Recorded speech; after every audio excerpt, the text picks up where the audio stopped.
Tashdile and welcome to Tibet This Week. This is Sakina Bhatt with another edition of Weekly News on Tibet, His Holiness the Dalai Lama and Central Tibetan Administration. Let's look at the headlines. His Holiness the Dalai Lama stresses on developing inner peace to overcome stress. Central Tibetan Administration President welcomes US Secretary of State's strong call for Panchen Lama's release. CTA approves Rupees 3.3 crore for Wuhan COVID-19 Program. United Nations experts call on China to acquit Tibetan human rights defender Anya Sengdra. World Health Assembly adopts resolution to investigate coronavirus pandemic.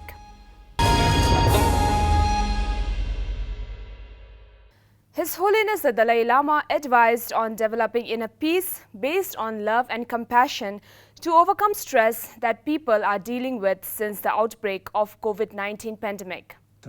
Last weekend, His Holiness the Dalai Lama gave a two-day live teaching on Nagarjuna's precious garland. During the teaching, His Holiness advised on ways to tackle negative emotions of fear and anxiety in the time of crisis. His Holiness has appeared public after a 3-month-long break from all engagements since the outbreak of the pandemic.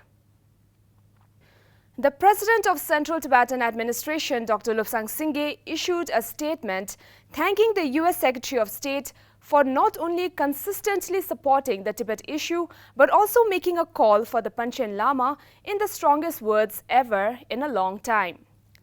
This shows the United States' unwavering solidarity with the Tibetan people.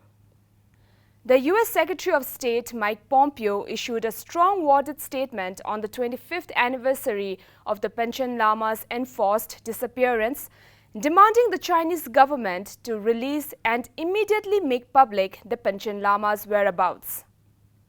Commemorating the 25th anniversary of the Panchen Lama's enforced disappearance, the Central Tibetan Administration organized a virtual panel discussion and candlelight vigil on Sunday this week.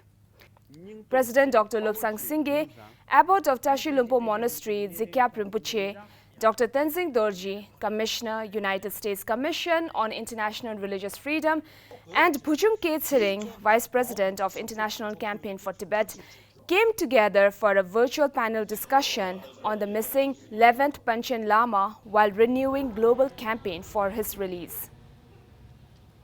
President Dr. Lobsang Singye affirmed that Buddhists around the world and Tibetans in exile, and especially in Tibet, have been living in hope that one day they will be able to receive blessings from the Panchen Lama.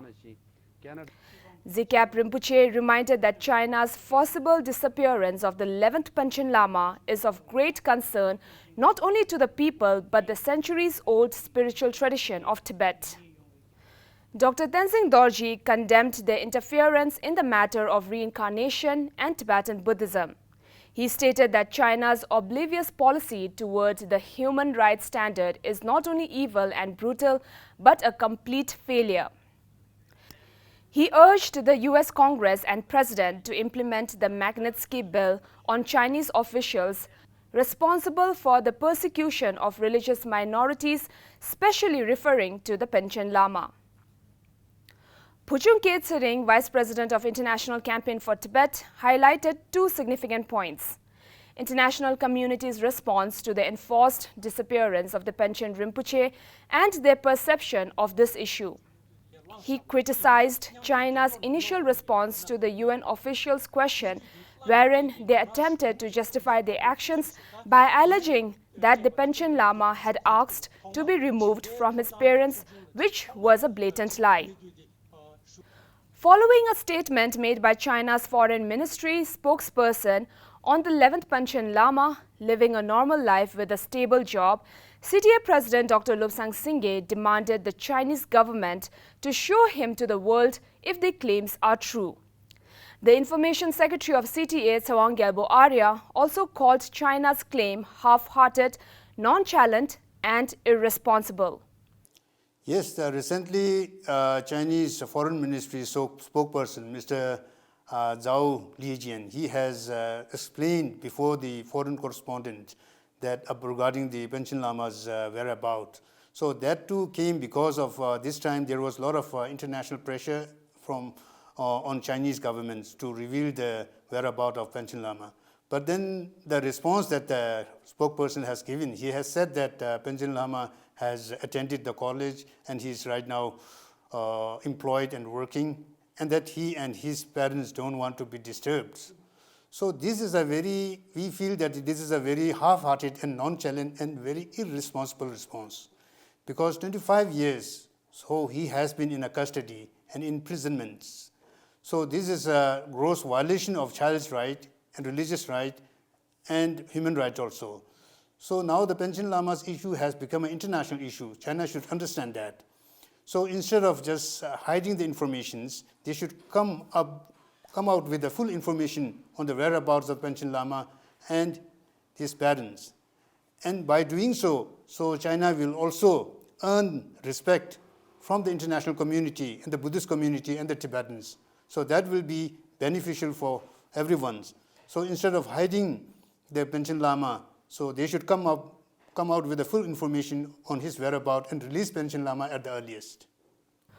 World leaders and politicians, including Ambassador at Large for International Religious Freedom Samuel Brownback, and parliament members of various countries such as the US, Swiss, Czech Republic, Italy, Germany, Estonia, Australia, Europe, Belgium, Scotland, Slovakia, and Taiwan, and prominent civil societies and Indian core group for Tibetan cause expressed concern over the 11th Panchen Lama's well-being and called for his immediate release. Tibet Bureau Geneva released a short video to mark the 25th year of Panchen Lama's enforced disappearance. Central Tibetan administration approved rupees 3.3 crore for Wuhan COVID-19 program benefiting Tibetan communities in India and Nepal. This is the first large support package approved by the CTA. Support for this effort is from the United States government's Bureau for Population, Refugees and Migration, a long-term donor of the Tibetan refugee community in South Asia. Central Tibetan administration is introducing zero-interest loan scheme which would be made available for the Tibetan sweater seller businesses in green zones. Over 13 lakh rupees has been distributed to support 161 Tibetan college-going students who are stranded and in dire need of financial aid. Relief aid of 2,000 rupees were given to 178 school students, while 42 college-going students were provided 5,000 rupees. An amount of rupees 1.6 crores advance relief were distributed to 2,054 destitute Tibetan elders and students in India, Nepal and Bhutan. 5 UN special procedures mandate holders called on China to drop charges against Tibetan environmentalist, anti-corruption crusader and human rights defender Anya Sengdra. On 6th December 2019, Anya Sengdra was sentenced to 7 years prison term after a sham trial by the Chinese court in Golok Prefecture, Amdo, Eastern Tibet. He was falsely charged for gathering people to disturb social order and picking quarrels and provoking troubles. The case of Anya Sengdra was highlighted by Special Appointee for Human Rights Ms. Thinle Chuki, Tibet Bureau Geneva, during the 43rd regular session of the UN Human Rights Council. In the 43rd UN Human Rights Council regular session, we had raised his case and we welcome this timely intervention by the UN human rights experts, and we hope that China concedes to them and drops the charges against Anya Sengdra, a human rights defender. At the 73rd World Health Assembly that was held virtually from 18th to 19th May, delegates adopted a resolution for an independent review and multilateral cooperation in addressing the COVID-19 pandemic, which has caused an unprecedented global health crisis. The resolution called for an impartial, independent and comprehensive evaluation to review experience gained and lessons learned from the WHO coordinated international health response to COVID-19. Welcoming the act of World Health Organization, the Tibet Bureau representative Chimirinzi called into China to commit to the resolution for an impartial and independent review on the global response to the pandemic. So much for today. See you next time and have a great weekend.